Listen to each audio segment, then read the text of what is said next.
The Winter Calf Health Report on Ag Day is brought to you by Elanco Animal Health, a global leader dedicated to improving the health of beef cattle by supporting the prevention, control, and treatment of disease.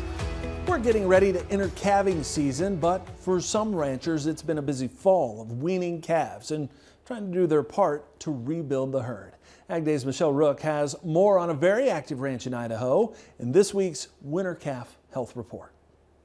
With the 70-year low in cattle numbers, cow-calf producers have been seeing some historically high prices, and it could stay that way for a while. So it's important for producers to protect their profits through a sound vaccination program. Idaho rancher Marty Gill says the cattle business is in his blood.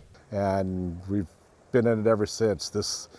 I tell people this cow thing is a more powerful addiction than any drugs because it's multi-generational, and once it gets in your genes, it's hard to get rid of it. His family's heritage in cattle production dates all the way back to 1878. I'm the 5th generation cattle producer. We have a larger ranch about 150 miles north of us here in the Riggins area. We run predominantly a cow-calf operation with a few yearlings. What I have here, what you see in the background, is our replacement heifers that were synchronized and AI'd here in May, that will be having their first calf come next February. Gill says they add value to their cattle through branded beef as members of the Agri-Beef Company and True West Beef Co-op in Jerome, Idaho. So we feed all of our cattle out through the packing plant and hang on the rail that go into the Double R Ranch premium meat product lines. The fall is go time for the Gills and ranchers across the Pacific Northwest, and it doesn't stop until December. I mean, people are getting ready to wean calves, doing some pre-vaccinations because the majority of our herds up here are spring calving cows that are weaned in the fall.